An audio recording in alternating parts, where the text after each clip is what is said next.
and somebody came to there. Here's why I came. I didn't want to hear this. Someone with a letter that was mailed to his neck.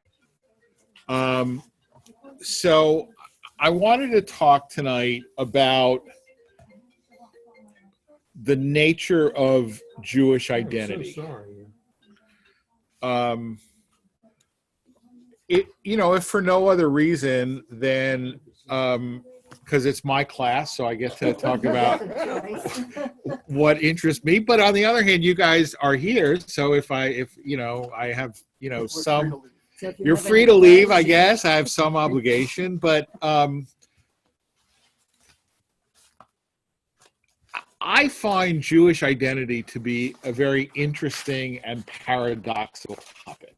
Okay, and a few times in my younger days when I foolishly flirted with the idea of going on for a PhD, it was always in the field of history, but focusing on the nature of Jewish identity.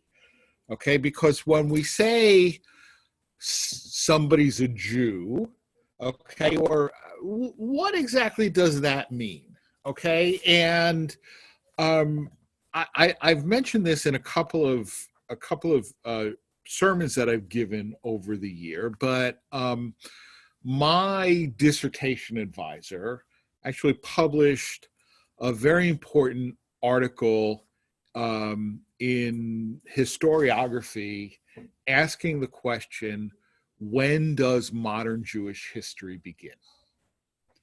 Okay, and the answer that he gives, which I think is the correct answer, is that modernity begins in different times, in different places. But if you had to pick one date, it would be 1789, because that's the French Revolution. Right. We've gone through this before. Yeah. Right. Because of the French Revolution, and the French Revolution led to Napoleon, and Napoleon led to so the emancipation came before Napoleon. Emancipation essentially in this context means that Jews are citizens. Okay, and when the French Revolution, and this is literally true, they adopted the Declaration of the Rights of Man. And then they had a formal debate. Are Jews human beings? Right? Because we don't necessarily like Jews, but if we have declared that all human beings have rights, and then so are Jews human beings? Right? Oh, they are. Okay, you don't necessarily like them, but they're human beings. And if all human beings have rights, then Jews also have rights. As individuals, not necessarily as a corporate body, right? And that's what I think it was Voltaire who said, to the Jew as an individual, everything. To the Jews, nothing, right? And then when Napoleon came to power, and I know I've discussed this even in a High Holiday sermon, wherever Napoleon's armies conquered, the ghetto walls came down, right? And most Jews thought that was great, and the Hasidic rabbis thought it was terrible. It was the worst thing that ever happened to the Jews. And from their perspective, they were right, because it gave the Jews the option to opt out. Right, so Napoleon actually called an assembly of notables, assembly of Jewish notables, which he, in his modesty, called the Great Sanhedrin. Okay, and he posed questions to the Great Sanhedrin that he required them to formally answer. Okay, and so here are the decisions or the declarations of the Great Sanhedrin. Okay, if you want to look it up, you Google Napoleonic Sanhedrin or Napoleon Sanhedrin. Polygamy is forbidden to the Jews. Okay, that was, in other words, he posed to them several questions. All right, polygamy is forbidden to the Israelites. Divorce by Jewish law is valid only after the previous decision of the civil authorities. The religious act of marriage must be preceded by a civil contract. Okay, and you understand that what is the purpose of these questions? To figure out where Jews fit into civil society, right? Can we really give them full rights, because are they going to abide by the same rules as everybody else? Okay, now so far, three answers that frankly are not in strict conformity with halakha. I mean, polygamy is not forbidden to all Jews. The decree of Rabbeinu Gershom, which forbade polygamy, only applied to Ashkenazim. Halachically, Sephardim are still allowed to be polygamous. And there are occasions even when an Ashkenazi man is permitted to be polygamous. In Utah. What? If he's living in Utah. No. I mean, He can't get a get. well, He doesn't get a get. if he doesn't get a get for certain reasons, but the most common would be your wife is mentally ill, has dementia, whatever, is not ever going to recover, right? You are responsible for making sure that she is well taken care of. But under those circumstances, you could get rabbinic permission to take a second wife. Now, how that would be handled, civilly depends. I mean, maybe he's divorced his first wife, but still is obligated for her care, in which case, no issue. Or, you're not really supposed to do this, but some rabbis will. They'll conduct a chuppah without a marriage license, right? But at any rate, the blanket statement that polygamy is forbidden is not a correct statement. Divorce by Jewish law is valid only after previous decision of the civil authorities. That is also not in conform. Again, that is our practice in this country because we live under two legal systems, right? So as a general rule, a Beit Din will not write a get unless there's already a civil divorce, right? But having said that, some of these get laws, like a law that Cheryl Kagan has proposed, and I like her, but she's wrong on this one as far as I'm concerned, would flip that around because it would not allow a civil divorce until the man had given his wife a get. All right, so Use an elephant gun to shoot a mouse. Right. And the religious act of marriage must be preceded by a civil contract. Well, the ketubah is a civil contract, actually. All right. Marriages contracted between Israelites and Christians are binding, although they cannot be celebrated with religious forms. Okay. Now, I mean, this is totally not halachic. I mean, look, we are, and we're adopting to that. I mean, if I were to give a strict halachic answer to a Jew married to a non-Jew, say, your spouse is not your spouse. You certainly don't sit shiva but we don't say that. I mean, we do recognize on a civil level, we recognize the existence of a marriage, but on the religious level, I mean, it's a difficult question, and I don't even want to go there because you can cause offense almost no matter what you say. But certainly in the early 1800s, halacha never contemplated the halachic validity of a marriage between a Jew and a Christian. Okay. Every Israelite is religiously bound to consider his non-Jewish fellow citizens as brothers and to aid, protect, and love them as though they were co-religionists. Okay. Necessary, again, for entrance into French society as equals, right? Now, having said that, there is halakhic precedent for this. I've spoken about this as well. Because there are all sorts in the Talmud, all sorts of halachot that permit you to act unfairly in business towards non-Jews. The assumption being that they will do the same to you, right?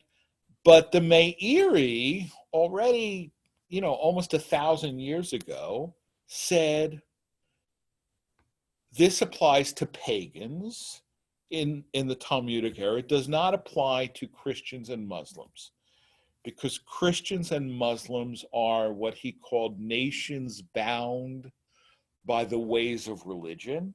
In other words, essentially Christian and Muslim morality is the same as Jewish morality. And therefore, not on a religious level, but on a social and economic level, Jews are to treat Christians and Muslims as if they were Jews. Okay, so there is precedent for this. Okay. The Israelite is required to consider the land of his birth or adoption as his fatherland and shall love and defend it when called upon.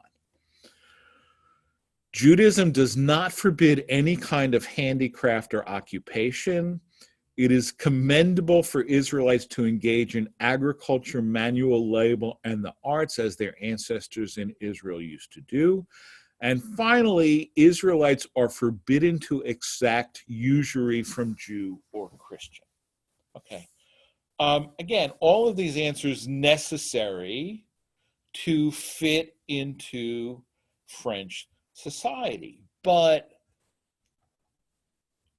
these questions, first of all, only become necessary because of trying to essentially live in two societies at the same time, right? You're trying to live in Jewish society, which pre-emancipation was self-contained. And now it's no longer self-contained, right? And Jews are citizens, so they're interacting at a different level than they used to with non-Jews. If you think about our grandparents' generation, right? I mean, if they came from Eastern Europe, what language do they speak? Yiddish, right? Did they know Polish or Russian? Probably, maybe. Some of them. They knew commercial Polish or Russian, right? For the most part, they could not sit down and read a novel in Polish or Russian. I mean, some could. It depended on the education you got, but they were certainly, Polish and Russian was not their first language, right? Whereas most American Jews know no language other than English, right? Because we're Americans, right? Totally flipped it on the head. But here's what I want to say. All of these questions, or the answers to these questions, made Judaism a religion.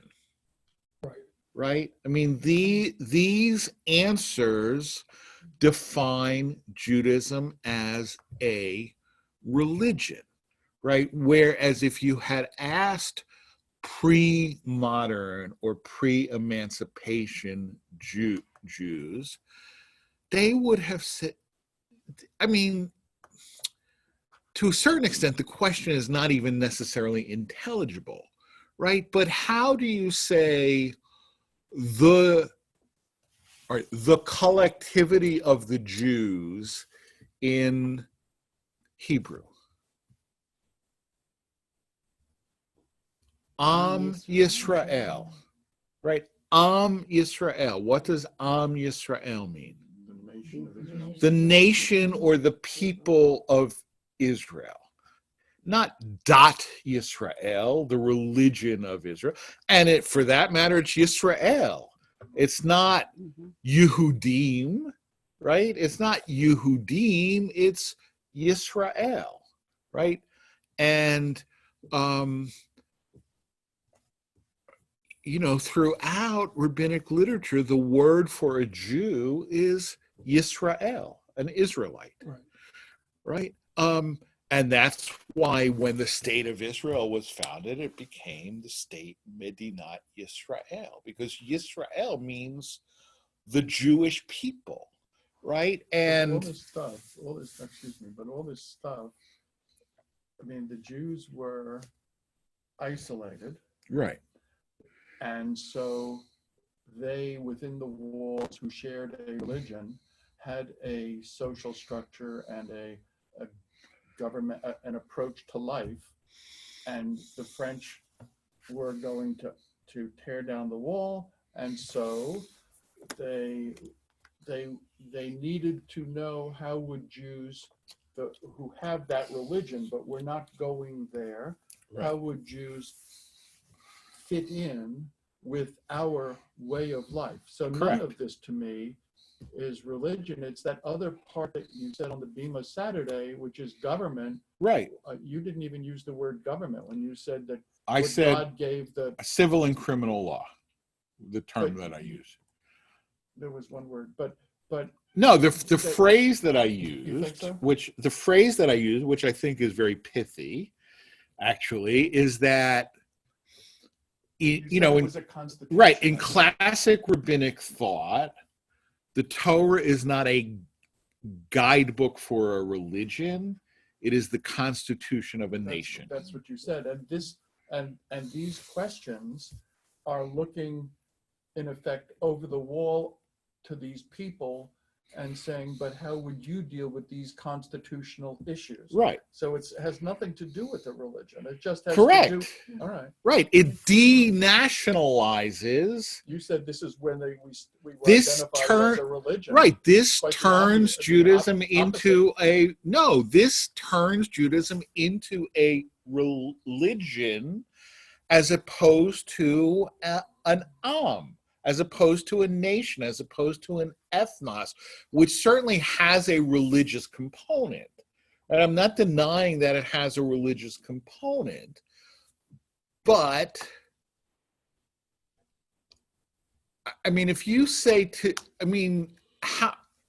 everybody in this room knows somebody who says, I'm an atheist, but I'm a Jew, right? Do you know anybody who says, I'm an atheist, but I'm a Catholic? I'm an atheist, but I'm a Muslim? No, it doesn't make sense. It doesn't make sense in the American context. I know somebody who says, I'm an atheist, but I'm an Orthodox atheist. He's in the Orthodox community and he's an atheist. Right. Now, it does make sense in the Middle Eastern context, okay? I mean, and it was hard for me to understand it at the time that I had this encounter, okay? But I spent my junior year of college at the Hebrew University in Jerusalem, okay? And unlike the other Israeli universities, which have a dorm for American students separate than the dorm for everybody else, in Jerusalem, the American students live in the same dorms as all the other students, okay? And a not insignificant percentage of the Israeli students at Hebrew University are Israeli Arabs, right? Not Palestinians from the West Bank, from the towns and cities where the population are ethnically Palestinian, but they're Israeli citizens, right? And so I became fairly friendly with these two guys, and one of whom subsequently became a very prominent attorney. And his name was Jawad Boulos, and his roommate was Azmi. And one day we're talking, and Jawad says to me, I'm a Christian, he's a Muslim.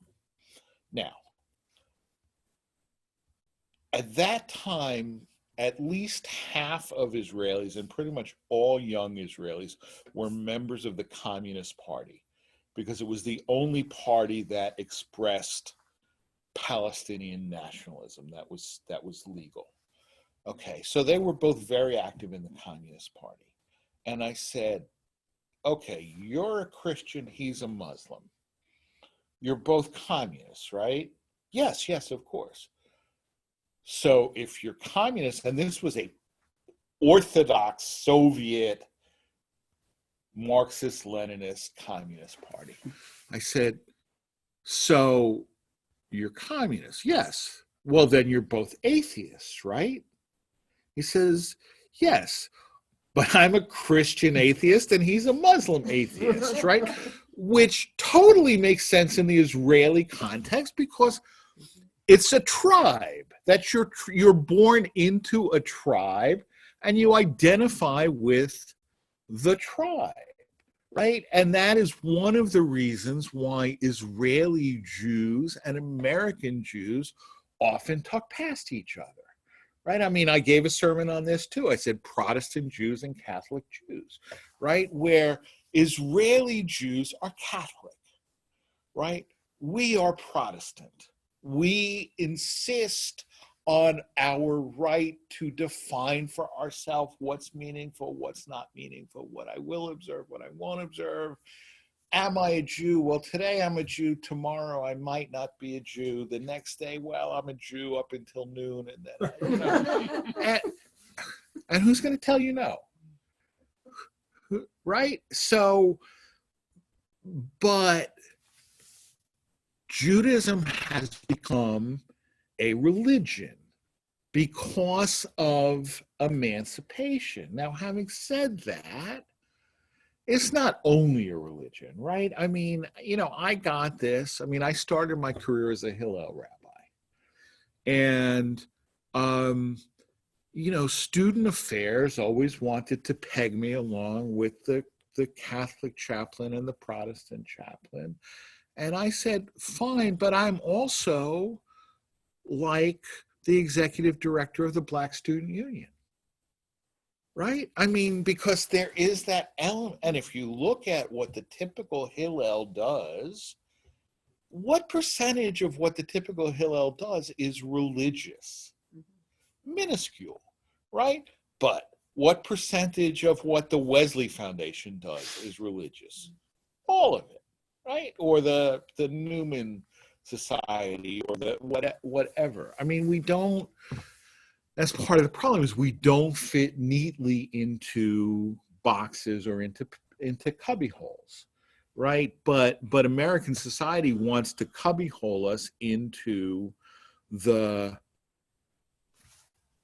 narrow framework of religion, right? Yeah, go ahead. I was going to say, that reminds me, we love to do the cubby holing here. Sure. And it reminds me of when they developed the 6th grade curriculum with a religious unit.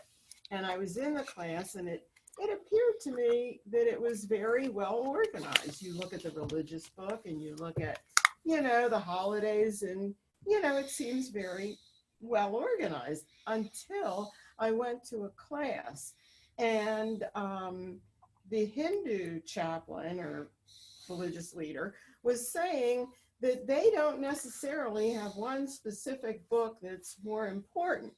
And he said the curriculum doesn't address the needs because they have other things that may not be as valuable to their religion that isn't presented. But we like to keep it like all of them do this and this and right, and that's exactly right. I mean, so in the 1950s, there was a great work of religious sociology called Protestant Catholic Jew. Okay, and of course it was written by a Jewish guy, Will Herberg, Right. but that was the mythology, right? America consists of 3 religions, right? There are the American people consist of 3 religions: Protestant, Catholics, and Jews, right? And any civic event must have a minister, a priest, and a rabbi, okay? Or like when I was in Little League, and we had the annual Little League banquet, right? So they didn't go to the trouble of getting clergy in, right? But the meal would begin with a Protestant prayer, a Catholic prayer, and a Jewish prayer, right? As if, because America is made up of the three great religions, as if the country was a third Protestant, a third Catholic, and a third Jewish, instead of at the time, 75% Protestant, 22% Catholic, and 3% Jewish, right? And it is only the growing sort of multiculturalism. I mean, who knew about Hindus in the 1950s, right? Or Muslims or whatever. I mean, I remember when I moved here, right? And I have been very active in interfaith stuff my whole career, right? And moved here from Eastern Connecticut, which is rural New England and factory towns. And, the interfaith, the clergy association, I mean, it was rare. I mean, it was pretty much all the ministers plus me, right? And when I lived in York, Pennsylvania, and I took clinical pastoral education, which is chaplaincy training for clergy, where you learn not the theological part, but the techniques of how to be a chaplain. I was the first non-Christian ever to do CPE at York Hospital, right? And then I moved to Montgomery County, and what's his name? The previous county executive, Ike Leggett, calls this meeting where all the religious leaders, right, are, and I walk in, I think I'm pretty well versed, right? And there's folks there from religions that I never heard of. Right? And we have them in this county, right? And so yes, a Hindu would say, yeah, you're trying to narrowly pigeonhole us, whereas Hindu actually in Hindi means Indian, right? So Hindu is the religion of India, right? In the same way that Judaism is the religion of the Jews, right? So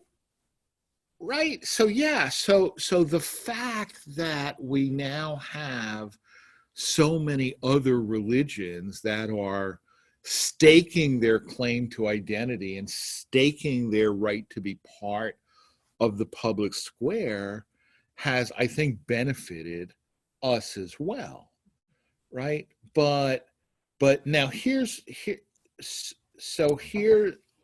what, to me, and most of you have heard me speak, I love paradoxes, right? I love paradoxes. Here is the paradox of the American Jewish community, right? Because of Protestant Catholic Jew, right? And now Protestant Catholic Jew, Muslim, Buddhist, Hindu, Sikh, Baha'i, Jain, whatever, right? We are part of the genus religion, right? But the overwhelming majority of American Jews are not religious, right? Their identification as a Jew is primarily secular, right? It's all kinds of things. I mean, it's memories of grandparents or great grandparents. It's Jewish foods, which may not even be kosher, right? I mean, seriously, like there's nothing trafer than a Reuben, right? Which is everybody thinks Jewish food, right? I mean, I love Warren Rosenfeld, but he's got now 4 treif delis that he calls Rosenfeld's Jewish deli. What's Jewish about it?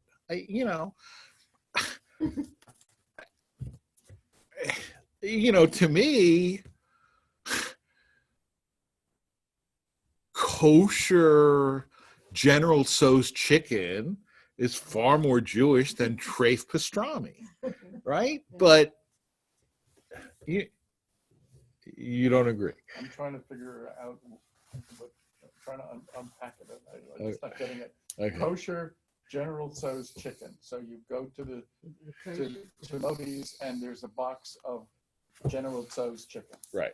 And assume it's not going to be good, but it's kosher. And the alternative is, you said treif pastrami? Yeah. So pastrami that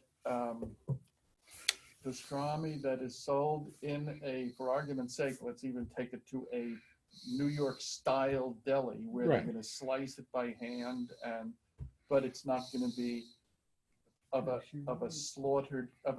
ritually slaughtered cow. Correct. And you're saying which is better? I'm saying the kosher General Tso's is more Jewish than the treif pastrami. Oh, for sure, Yeah. because it had to get put into a box because a guy had to kill a chicken Right. who knew what he was Right. doing. Okay. So most American Jews identify with Jewish culture, Jewish ancestry, Jewish values, tikkun olam, right? They may, say, well, what makes you a Jew? Well, they say, hey, my ancestry, my values, food I like, my sense of humor, or, whatever. Not necessarily their religion, right? But if you ask, what is Jewishness? What is Judaism? It's a religion. I could be wrong, and everything that I've just said, you can find counter anecdotes, right? But the plural of anecdote is not data. But that's not fair, because then you're throwing this out and saying that, if you have statistics to back it up, then we have to accept it. But Haven't some of if those you ask many non-observant, what we would call observant Jews, Right. who never show up in shul, who have absolutely no interest in ritual, they will say, I'm not a ritual Jew, I'm a moral Jew. I do, in effect, the Jewish thing in how I live, and that ritual stuff you do with has no interest to me, and it's all alien. Precisely. That's simply a division between ritual and non-ritual. It's not it's not just a cultural versus everything else. Okay. There's a different line I would All right, draw. so here's what let's do. Okay. I will go back and I will find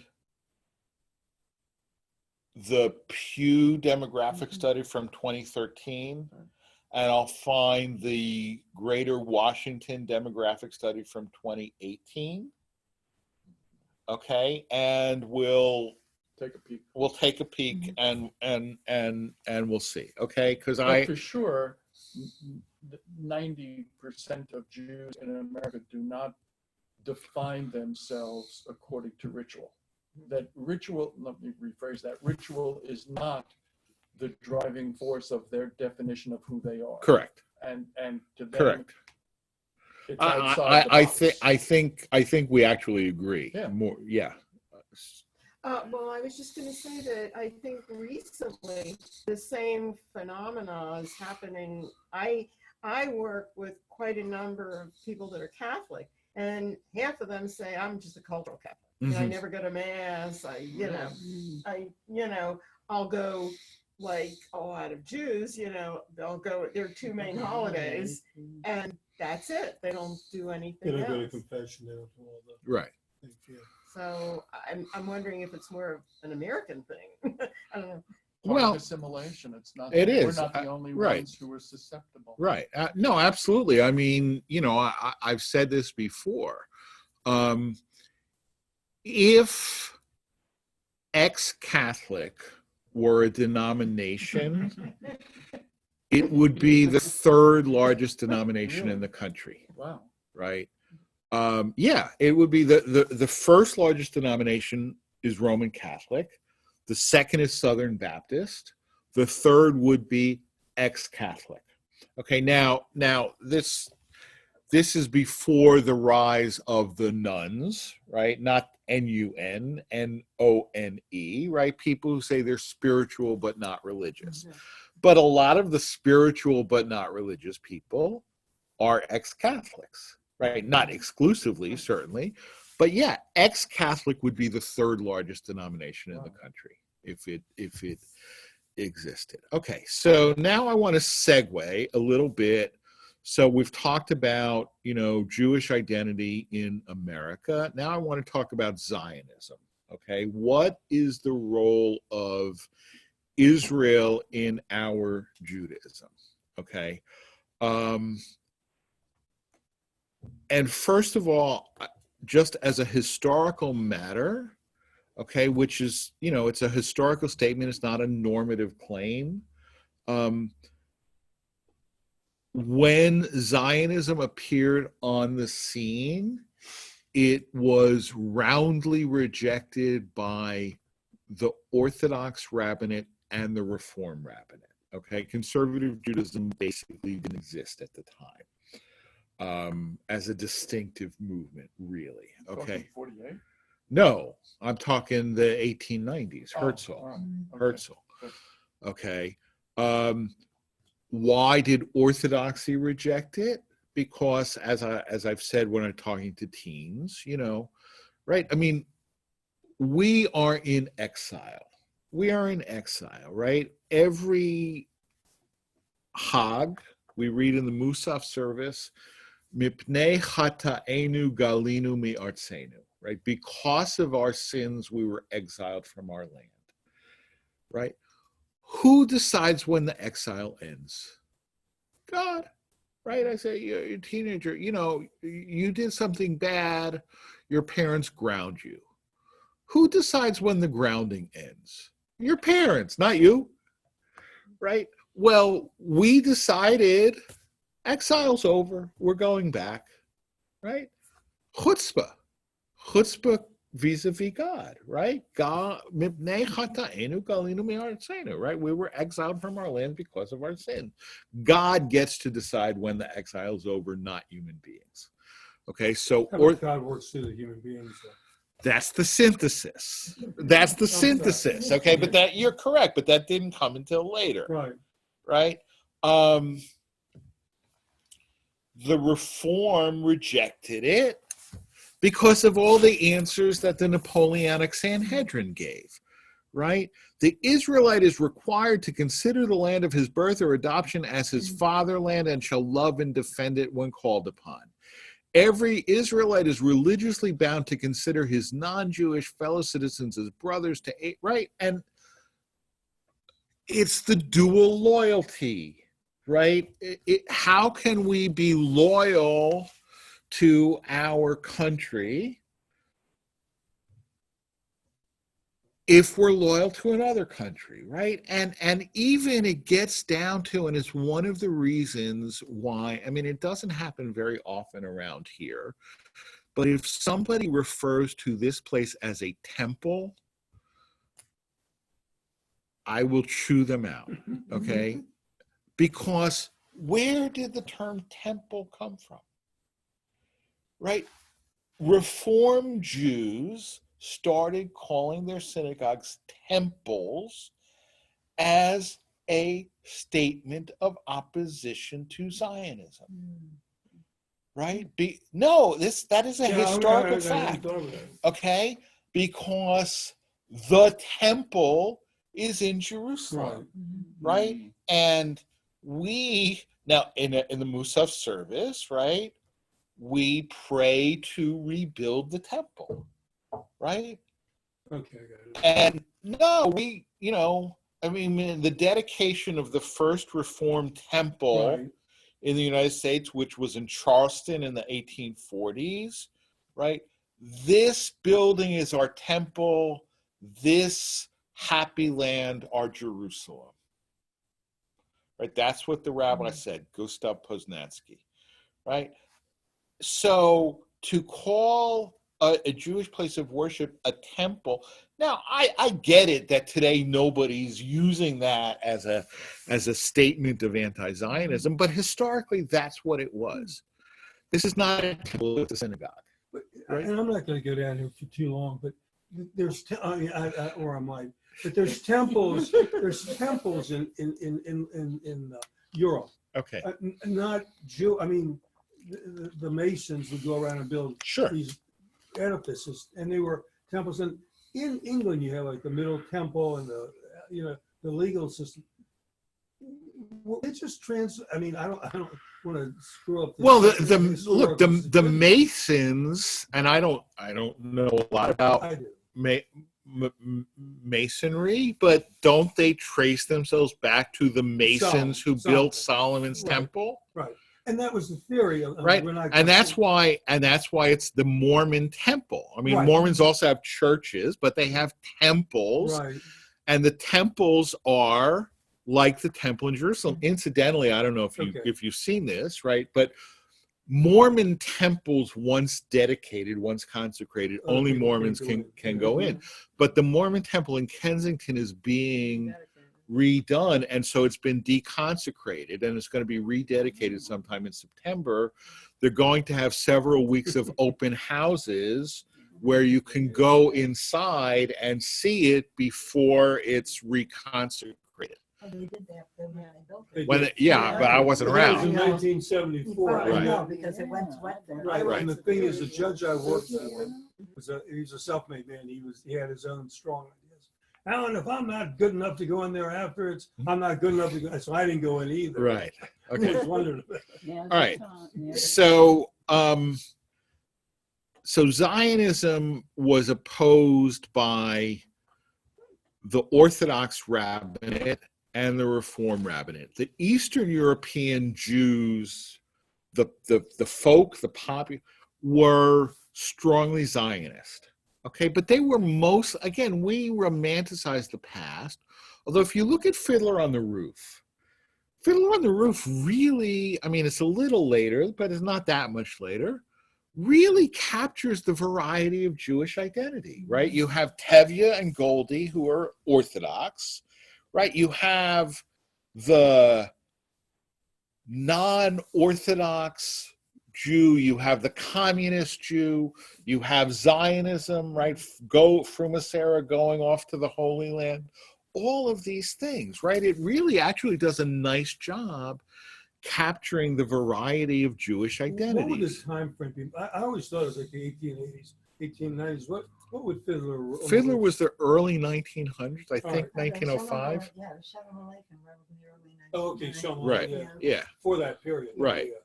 But so Eastern European Jews were strongly Zionist, but they didn't have the identity dilemma that Western European or American Jews did, right? I mean, if you were a Jew in France or Germany or Austria in the 1890s, am I a Jewish German, a German Jew? You had you were hyphenated. Right, Eastern European Jews were not hyphenated; they were simply Jews. Yeah, right. Right, they were simply Jews. Yes, Sue. So, in retrospect, after the Holocaust, were there any writings from any of the Reformed? Let's. All right, so I'll get there. Oh, okay, right. So, the American Jewish synthesis, right, was. And who really formulated it? I mean, Louis Brandeis, right? Louis Brandeis was the second Jewish Supreme Court justice. He was also the first president of the Zionist Organization of America, right? Because for Brandeis, Zionism is good Americanism, because American Zionism is not about moving to Israel, as Zionism is in the rest of the world. It is about helping poor and endangered Jews elsewhere. Okay, I mean, the joke was that American Zionism is one Jew collecting money from another Jew to help a third Jew move to Palestine, right? And it was called Palestine back then. In 1956, I was in Hebrew school,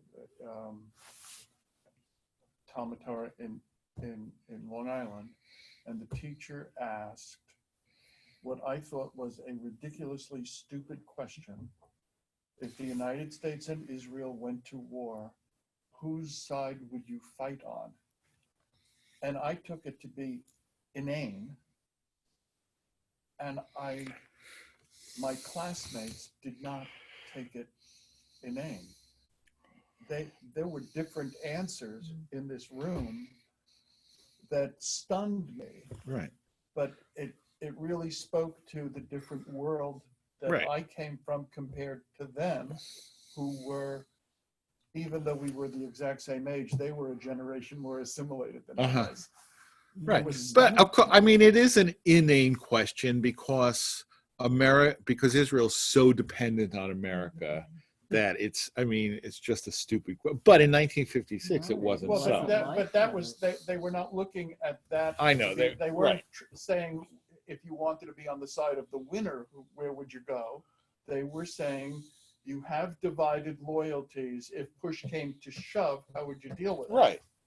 No, and look, I and said this is, divided I mean, loyalties. you know, it's an issue. I mean, it is an issue, right? And I don't even want to go there because it touches on contemporary politics too much, right? And I'm You can gonna stay with Pollard. If I you want can to. well, but Pollard is the classic example, Yes, he is. right? And so many Jews justified what he did, and to me, Mhm. I'm sorry, that's just Yeah, nuts. a traitor's a traitor's a Right. traitor. I mean, you know, and he clearly endangered the ability of American Jews to serve in the intelligence community for a long time. I mean, you were probably at the State Department when Pollard was arrested. I once asked one of the people if I wanted to work on Israeli affairs, would that be okay? And I actually asked it in my total naivete in the 67 war.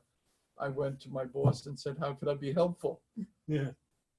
And he says, it's okay, Mike, we've got it. And I said, well, if I wanted to aim in that direction, would that be okay? And everybody gave me the same answer. Completely okay with us if it's completely okay with you. In other words, if as long as you don't see it as a pull and push on your Right. loyalty, we won't And see the it that song way in the either. background is "Fools Rush In or Wise Men." Right. But having said that, there was a real taboo on Jews working in Middle East policy Right. until Reagan or maybe even Clinton. I mean, the first Jewish ambassador to Israel was, I think, Danny Kurtzer. You know, and since then it's been only Jews, Right. But there was a taboo on Jews serving in Israel-related roles in the State Department. There was also a taboo on Jews being the chief of the Jerusalem bureau for the New York Times. I mean, again, now it's almost always a Jew. That has been broken entirely. But yeah, but there was a perceived conflict. But you know, and I'll just say this. I mean, my dad, who was born in 1929, he took 2 years off from college to help run guns to Israel. Okay, I can say it now because I think the statute of limitations has passed, right? But, you know, there was an arms embargo on the Middle East, right? And there was all this World War II surplus in the United States. And this was even, it wasn't even Israel yet when it started. It was Palestine. It was the Haganah, right? And they were buying up all this surplus stuff and they were shipping it to Israel, okay? And it was not a problem in New York so much because the dock workers were all Irish and the cops were all Irish. And as far as they were concerned, this was going to fight the British. These weapons were going to Right. be used to That's fight right. the British. So the Irish dock workers were fine with it, and the Irish cops were fine with it. The FBI wasn't so fine with it, right? And there were times, I mean, my dad told me that one time they were loading an airplane, okay, and they had taken the wings off and they put it into this crate, and the crate said tractor, right? And the bottom dropped out as they were loading it on and the airplane fall, right? But they managed, right? But you know, he could have gone to jail for a long time if he had. Get involved with that? He got involved. I don't know exactly how, but he did. But there, I mean, a lot of Jews were involved in it. But all right, so but conservative Did Judaism, he identify with Israel at the time, do you think? in what sense? I mean, he Well, she never asked planned whether it. to get involved with it, but and my thinking was just that people have It was right after the affinities, Holocaust. whether it's to Cuba or whether or to Ireland. whatever country, Ireland, and so their instinct would be to do whatever they can to help that affinity country. And then the government is sort of an outsider that you Well, you look, get it your was- finger off my scale. It was right after the Holocaust.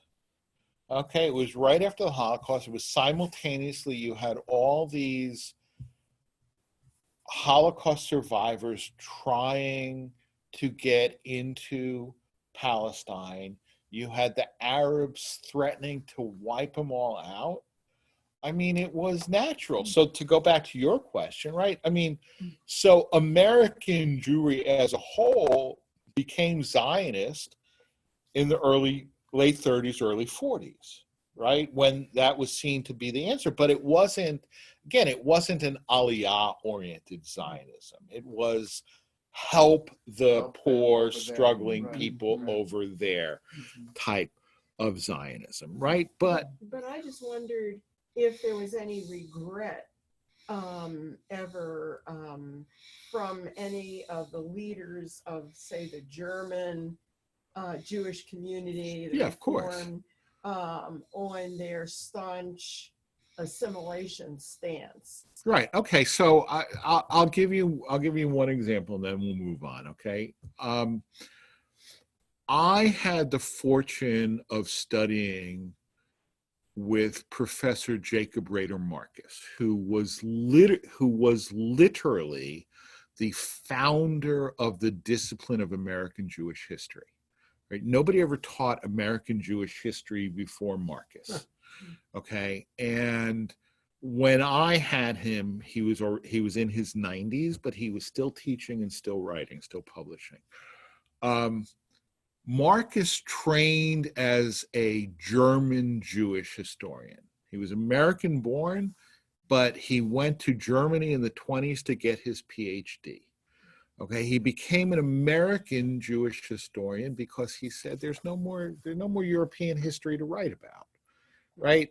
America is now the center of the Jewish world. Okay, and I remember reading an interview with him. All right, he had published a book about the history of German Jewry he published it in the early 30s. Okay, and of course, you know, if you're a historian, especially if you're writing like the magnum opus, you're going to look at the future too, right? And so the question was, so it was after your book on German Jewry was proved wrong that you became an American Jewish historian. And he said, it wasn't proved wrong. Only one sentence was proved wrong. I wrote, I can't imagine he'll kill all the Jews. He did. I mean, I get teary just Yeah. thinking about it, right? What's the enormity of that? Right. You know, Was he left before the Holocaust? When He must have been when did aware he of leave some of it. Germany? Well, he only went there to study. So in the early 20s, he got his PhDs in the 20s, and then he came back. here because this was already, as he saw it, the center of Judaism. Well, no, but he was American. Yeah, but he was studying Jewish history in Germany, German Jewish history. Right. But it was very, very common. I mean, it was very common at the time to go to Germany to do your PhD because America was an intellectual backwater. I mean, I had many professors. In rabbinical school because I graduated in 86, right? So they were still active who got their PhDs in Germany, right? Because that's what you did because America was an intellectual backwater, right? So you went to Germany, Americans went to Germany, got their PhDs, and then came back again. All right, but conservative, so to get to your synthesis, right? So the synthesis was exactly that. God works through human beings, right? And for conservative Judaism, that was pretty much always Right. the case, right? But if you look at, since this is in theory, right, theology, okay, we say this prayer every Shabbat morning, unless we're running late, in which case we skip it. But it's not an ideological decision to skip it. It's just a pragmatic decision to skip it, right? Avinu Sheba Shamayim Tzur Yisrael V'Goalo, right? Now, interestingly enough, the English translation says Avinu Sheba Shamayim. I suspect because what does Avinu Sheba Shamayim mean? Our Father in heaven. Our Father who art in heaven, right? It sounds kind of, right? Familiar. The Lord's Prayer. Right. Yeah. Rock and Redeemer of the people Israel, bless the state of Israel with its promise of redemption. But the Hebrew, right, and this is not exactly the same prayer that they say in Orthodox synagogues in Israel, but it's close, okay? And it was written shortly after the creation of the state of Israel. Barech et Medinat Yisrael, bless the state of Israel. Reshit tzmichat geulatenu. Okay, with its promise of redemption. That is a weak translation. Reshit means the beginning of, right? Bereshit, right? Right. Reshit smichat. Smichat is the flowering. Okay? The first flowering of Geulatenu, our redemption. Right? Now, what does it mean to say Reshit smichat Geulatenu? Right? Now, it is an assertion. It is an assertion that the process of redemption has begun, right? And that the creation of the state of Israel is the beginning of that process. Okay? That is a bold theological assertion, right? Now, it's hedging a bet because it's not saying Israel is redemption, right? It's not Geula Shlema. It's not complete redemption, but it's not a purely human phenomenon either. It's Reshit Tzmichat Geulatenu, right? That is a theological claim that the creation of the state of Israel has theological significance, that God guided it, and it is the beginning of redemption. Now, if you have, depending on which version of Art I Scroll, could have sworn, here it is, yeah. okay, I just remember it being longer than the one we right, use. but that is, let me tell you, all right, Because you were saying that's Right. not what the Orthodox say. it's right, what you're this is the Rabbinical Council of America edition of Art Scroll, okay? It's inside baseball to you, but it's very significant, okay? The Rabbinical Council of America is the main association of modern Orthodox rabbis. Okay, Art Scroll is not modern. If you have a standard Art Scroll Siddur, you will not find the prayer for the state of Israel in it because they are not Zionists. Right. Okay, because of the popularity of Art Scroll in Orthodox synagogues, the RCA went to Art Scroll and said, we will pay you to publish an RCA edition of the Art Scroll Siddur, but you have to include the prayer for Israel. This prayer was used originally in Israel. In I Israel. forget the occasion when it was created. Yeah, right. It was written by Shai Agnon, the Israeli author who won the Nobel Prize for Literature. Okay, but it's a theological assertion. But I want to another Because theological it also assertion. says the first flowering of our redemption. Right. I've also heard it says Which the is dawn of different our than with the promise of redemption. I mean, it is a Yeah, much It's a more step forward. it is a much more A secret. accurate translation. But okay, so before we get there, there is right before the Shema, the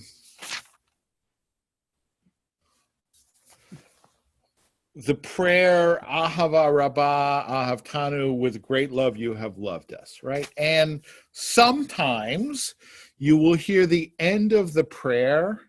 All right, I'll read it and then I'll sing it, even though I'm not much of a singer. V'havienu l'shalom me'arba kanfot ha'aretz, bring us safely from the four corners of the earth and lead us in dignity to our holy land, right?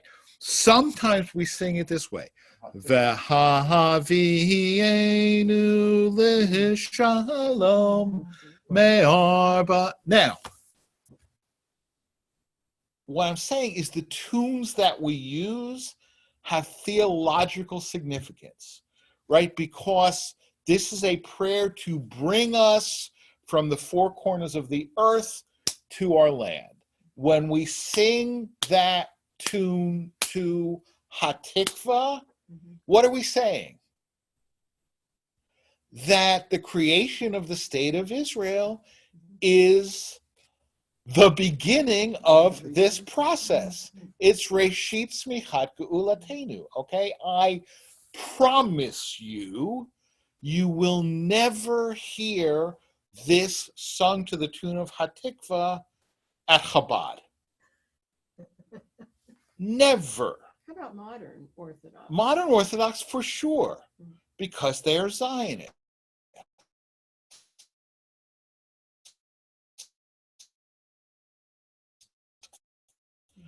Chabad, that they can support the most right-wing elements in Israel. How that goes together, I don't know, but it's not my problem.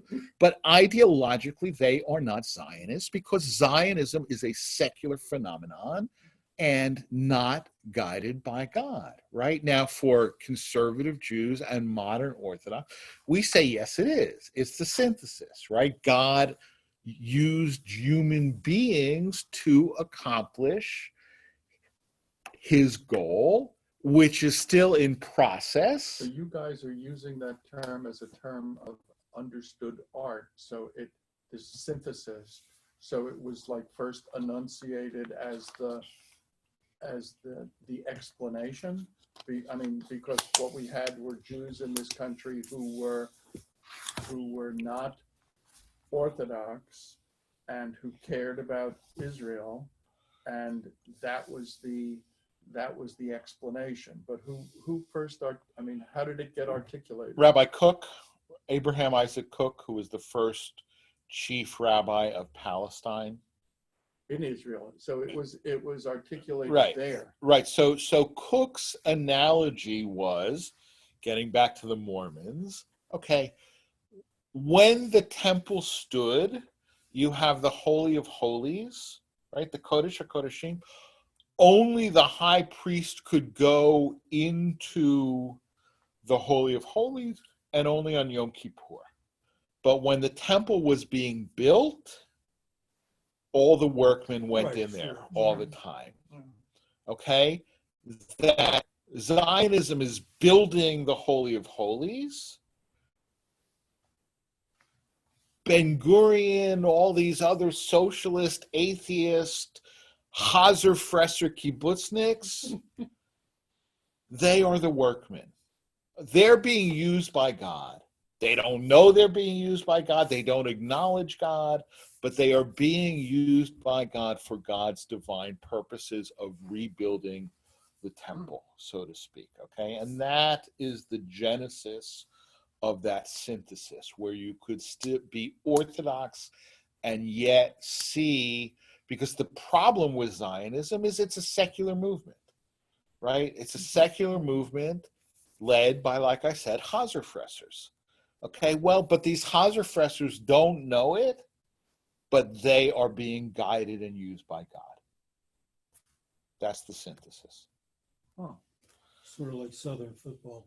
Yeah, I mean, it's something I had great difficulty, still have great difficulty making peace within my own head, is here you have this country that professes to be the Jewish home, and the bulk of the country is secular. To me, it's like a non sequitur. It's a disconnect, but my Israeli friends don't see it as a Right. disconnect at all. Well, that's their tribe. All right, so I covered actually 2/3 of what I intended, so not too bad. So next time I'm going to look at Judaism and other religions. Okay, but think about where you want to go from here. I mean, because I've covered, different topics. I mean, I think the one topic that's sort of a glaring theological topic that I haven't looked at is life after death. Right. I haven't looked at, frankly, because it doesn't, I mean, I teach what interests me, but I have, I think, a duty to teach what I think will interest you as well. And I think I certainly get questions about that. So I will bone up on that and do a unit on Who will you bring in as a guest lecturer? Rabbi, Let me hold on.